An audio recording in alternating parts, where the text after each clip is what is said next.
یہ اتنی مقدس رات ہے کہ ہمیں عائشہ رضی اللہ تعالیٰ عنہ فرماتی ہیں کہ ایک رات میں جب بیدار ہوئی تو میں نے اپنے بستر پر حضور کو نہیں پایا، تو میں حضور کو تلاش کرتی ہوئی نکلی۔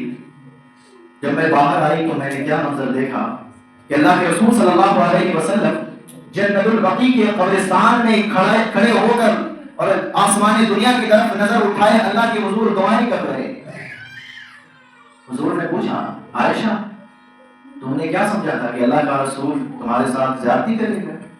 تو ہم عائشہ فرماتی ہیں کہ حضور مجھے تجسس ہوا، مجھے فکر لاحق ہوئی کہ کہیں آپ آج کی رات کسی اور زوجہ کے یہاں تو نہیں تشریف لے گئے، تو میں آپ کی تلاش میں نکلی تھی۔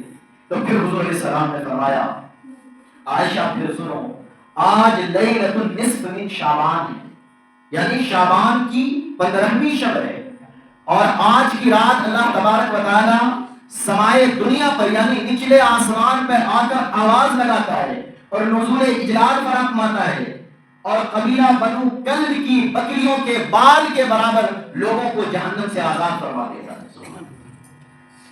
عرب کا ایک قبیلہ ہے جنہیں بنو کلب کہا جاتا ہے، یہ بے شمار بکریاں پالتا تھا۔ روایت کے مطابق اس کے یہاں 20,000 سے اوپر بکریاں ہوتی تھی، لیکن 20,000 کو آپ دور کر دیں، میں آپ سے پوچھتا ہوں کہ ایک بکری کے بدن کے اوپر کتنے بال شمار کیا جا سکتا ہے؟ کون کیا جا سکتا؟ نہیں نا۔ آپ کیوں آتی؟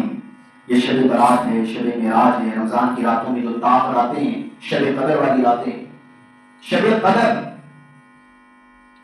اس کو کبھی غور کیا؟ قدر والی رات نام ہی اس کا ہے، یعنی اس کی قدر کی جائے۔ ہر رات تو یوں ہی گزارتے رہے، کان میں ہیڈ فون لگا ہوتا ہے، ایئر فون لگا کے مستی میں انسان زندگی راتیں گزار رہا ہے، لیکن کچھ مخصوص راتیں رکھی گئی۔ کیوں؟ ہماری عمر تو اتنی لمبی نہیں نا۔ میری اور آپ کی زندگی، پچھلی قوموں کو 1000 سال کی زندگی ہوتی تھی، کسی کی 800 سال کی زندگی ہوتی تھی، لیکن ہماری عمر محدود ہے۔ بہت اچھے سے جی رہے ہیں، اگر جسم کے اعضاء ساتھ دے رہے ہیں تو 60 سال، 70 سال، 80 سال، 90 سال کے لوگ کو دیکھ لیجیے بستر پر پڑے ہوئے موت کے انتظار میں۔ یہ میری اور آپ کی کتنی زندگی گزر گئی، تو ہمیں اور آپ کو غور کرنا ہوگا۔ ایک اور بات، جس طرح آپ دکان چلاتے ہو، کوئی فیکٹری کے مالک ہو، کوئی کمپنی کا مالک ہو، بڑی بڑی جو کمپنی ہوتی ہے سال میں بجٹ نکالتی ہے نا، یہ سال میں اتنا نفع ہوا، اتنا نقصان ہوا، اس سال اتنے امپلائی کی ضرورت ہے، اتنے کو ہائر کیا جائے، اتنے کو نکالا جائے، اس کام کی ضرورت نہیں ہے۔ اسی طرح اس رات کے اندر بندے کی تقدیر لکھی جاتی ہے۔ سبحان اللہ۔ اس رات کے اندر بندے کی تقدیر لکھی جاتی ہے، کسے کب مرنا ہے، کسے کب جانا ہے، کس کو کتنا رزق ملے گا اس سال، کس کے پاس مصیبت آئے گی، کس کے یہاں سے مصیبت رخصت ہوگی، یہ سارا بجٹ پیش کیا جاتا ہے۔ تو اللہ کے رسول کیا فرماتے ہیں کہ اس رات کے اندر بندے کا اعمال اللہ کے حضور پیش کیا جاتا ہے۔ تو میں چاہتا ہوں کہ میرا عمل اس انداز سے پیش ہو کہ میں روزے کی حالت میں ہوں، میں عبادت کی حالت میں ہوں، میں قیام کی حالت میں ہوں۔ تو یہ جو رات ہے بخشش کی رات ہے، مغفرت کی رات ہے، اللہ سے لو لگانے کی رات ہے۔ اللہ تعالیٰ بڑا کریم ہے، اللہ بڑا کریم۔ آج ہم اگر کسی کو معاف کر دیں، میرا اور کسی بندے کا آپ فرض کر دیں اختلاف ہو جائے، میں معاف کر دوں، دوسرا کیوں پوچھنے والا کہ تم نے کیوں معاف کر دیا؟ میں معاف اگر کر دیتا ہوں میری رائے، تو اللہ تبارک و تعالیٰ کیا کہا قرآن میں، ذرا انداز دیکھیے نا، ما یفعل اللہ بعذابکم، میں تمہیں عذاب دے کر کیا کروں گا؟ اللہ نہیں چاہتا کہ تمہیں عذاب دیا جائے، اسی لیے تو یہ شب برات کی راتیں رکھی ہیں، شب قدر رکھی ہیں، رمضان کی راتیں رکھی ہیں۔ کیوں؟ اللہ چاہتا ہے کسی بہانے سے میرے بندے کو معاف کر دیا جائے۔ آپ کوئی چیز بنا لینا، چھوٹی سی کوئی بھی چیز آپ بنا لیں، آپ کو اس سے محبت ہو جاتی ہے۔ آپ یعنی آپ کے گھر میں بچہ پیدا ہوتا ہے، آپ اس بچے کے باپ ہوتے ہیں، خالق نہیں ہیں، تخلیق کرنے والا کوئی اور ہے، لیکن آپ باپ ہیں، لیکن آپ کے سینے میں فطری محبت رکھی گئی ہے۔ بچہ غلطی کر لے اور پھر آپ کے پاس آ کے ہاتھ جوڑ لے، ابو جی غلطی ہوگی معاف کر دیجیے، باپ کا دل بہت بڑا ہوتا ہے، معاف فرما دیتا ہے۔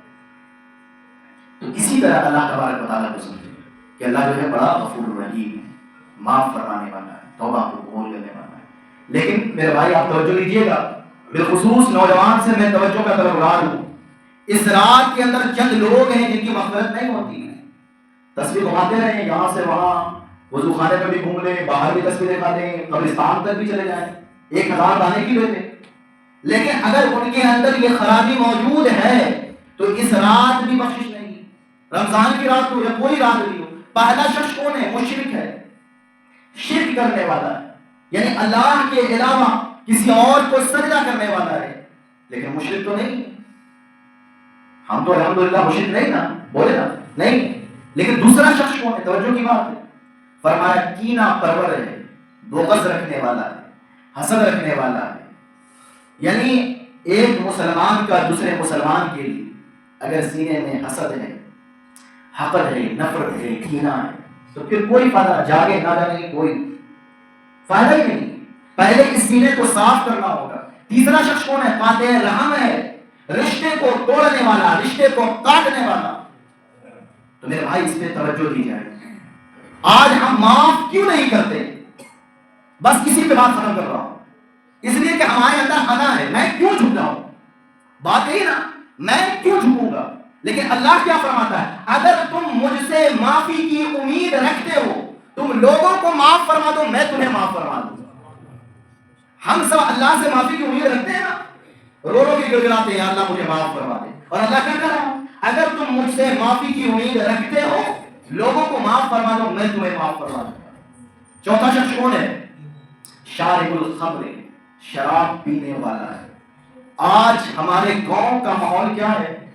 میں اس سے واقف ہوں، میں جانتا ہوں، لیکن میں پردے میں کر رہا ہوں، خدا آپ سے ہاتھ جوڑ کے کر رہا ہوں، اس خباثت کو دور کیجئے، اس لیے کہ آنے والی جو نسل ہے اگر اس میں ملوث ہوگی تو اس کے بھی آپ ذمہ دار ہوں گے۔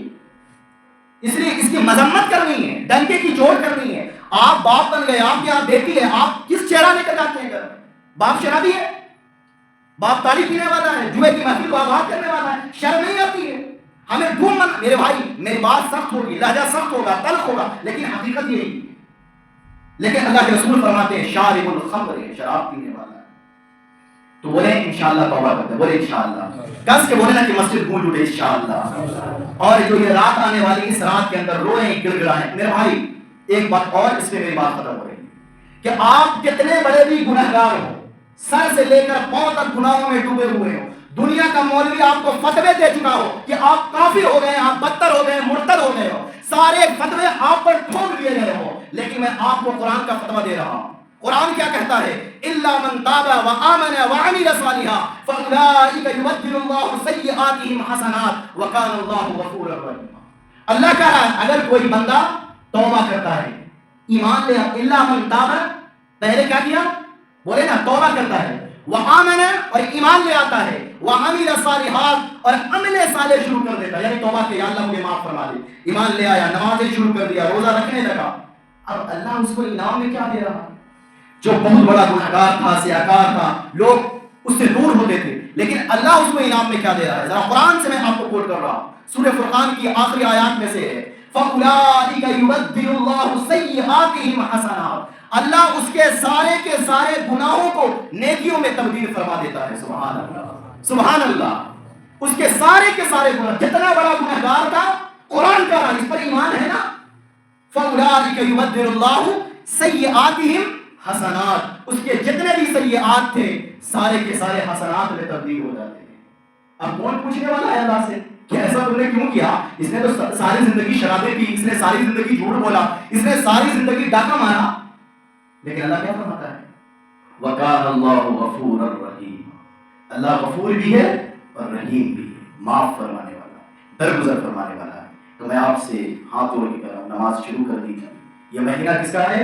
حضور فرماتے ہیں شعبان شہری و رمضان شہر اللہ، یہ مہینہ شعبان کا مہینہ میرا مہینہ ہے، تو اس مہینے کے اندر نمازوں کی پابندی کیجیے، اور جو یہ رات آنے والی ہے اس پر ڈیبیٹ نہیں کرنا ہے، بلکہ اس رات کے اندر آپ کو جتنا ہو سکے اتنی دیر عبادت کرنا ہے، پورے جتنے بھی پچھلے گناہ ہیں آپ یقین کے ساتھ مسجد آئیں۔ سب سے گزارش کر رہا ہوں کہ مسجد بھری ہو، ایک ماحول بنے کہ سارے لوگ آئیں اور اس انداز سے آئیں کہ میں جتنا بڑا بھی گنہگار ہوں، میں بندہ تو اپنے رب کا، معاف فرمانے والا کوئی دنیا والا نہیں ہے، بلکہ ہمیں جو بھی معافی ملے گی وہ اللہ کے در سے ملے گی۔ اللہ ہی معاف فرما۔